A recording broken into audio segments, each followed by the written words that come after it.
Hurmatli Shavkat Mirziyoyev, hurmatli Saida Shavkatovna Mirziyoyevna, mening va farzandlarimning hayoti xavf ostida. Iltimos, menga yordam bering. Men Abdullayeva Shahnoza Zokirovna sizlarga murojaat qilishimdan maqsad ayollarni zo'ravonliklardan saqlash, gender tenglik masalalari bo'yicha juda ko'p gapirdingizlar. Lekin o'zimizdagi haqiqiy holat yuzasidan qilingan murojaatlar qachonki ijtimoiy tarmoqda e'lon qilinmasa, hech kim ko'rib chiqmasligini yaxshi bilasizlar. Men bundan oldin ham sizning nomingizga murojaat bilan chiqdim.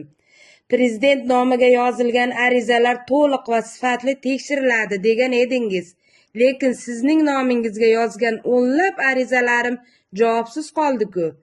Sizning nomingizga Bosh prokuraturaga bir necha marta shikoyat yozdim.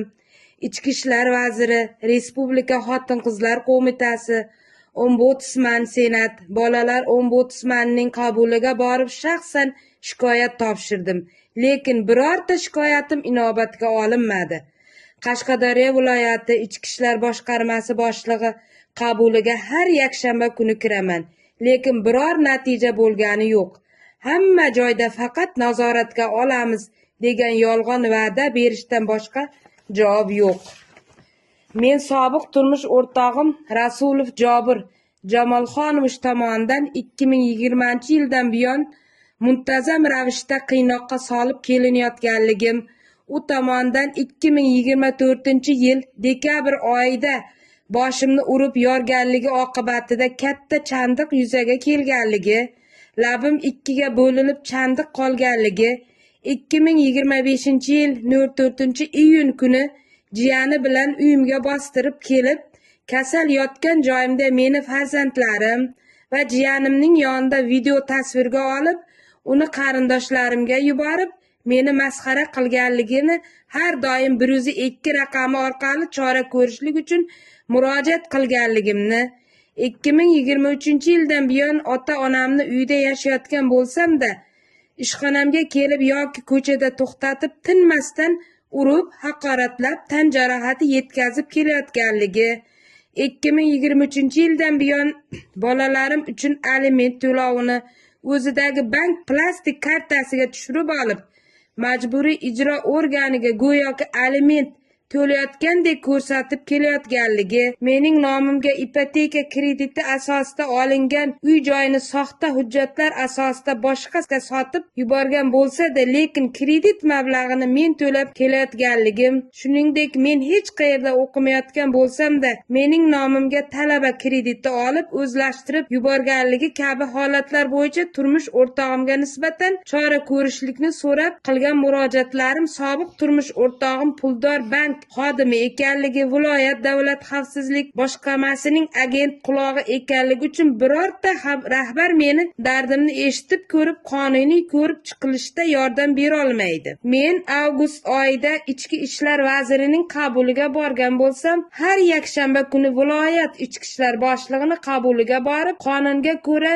yuzida chandiq qolishiga sabab bo'lgan jarohat uchun qalbaki hujjat asosida nomimga kredit olib o'zlashtirib yuborganligi, aliment to'lovini qasddan to'lamayotganligi uchun javobgarlik bor-ku. Qonuniy chora ko'rib bering deb iltimos qilsam-da, lekin nazoratga olamiz degan yuzaki javobni olaman. 3 oydan buyon tergovchidan tibbiy hujjatlarimni olishligim uchun kasalxonaga so'rovnoma ololmayman. Mendagi jarohatlar bo'yicha tayinlangan sud tibbiy ekspertizasi 3 oydan buyon xulosa bermaydi. Nega? Chunki ularni barchasini sobiq turmush o'rtog'im o'zi nazorat qilib boshqarib turibdi. Mikrokredit bank respublika boshqarmasidan kelgan tekshiruvchilar ham bank sohasidagi qonun buzilish holatlarini ko'rib turib, chora ko'rmasdan ketishdi. Chunki mening nomimga soxta hujjatlar bilan chiqarilgan kreditlar uchun bank rahbari va notariusning ham ishtiroki borligi uchun ular chora ko'risha olishmadi. Men o'z huquqlarimni so'rab tinmasdan murojaat qilayotganligim sababli endi turmush o'rtog'im pul evaziga odam yollab meni qo'rqitishni, yo'llarda avtomashinada siqib chiqarib ketishni boshladi. Har bir qadamim kuzatuvdaman. Agarda arizamni qaytarib olsam, o'lib ketishligim yoki nogiron bo'lib qolishligim to'g'risida bir necha marta ogohlantirib ketishdi. Bu topshiriq turmush o'rtog'im quloq bo'lgan tashkilot tomonidan berilganmi yoki o'sha tashkilotdan qo'rqqan boshqa tashkilot tomonidan berilganmi bilmayman.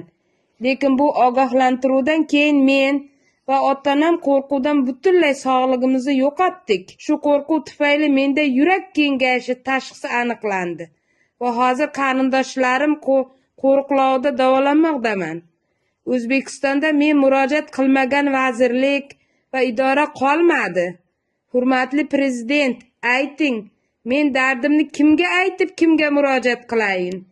Aziz vatandoshlar, iltimos, mening bu murojaatimni iloji boricha tarqatishda yordam beringlar.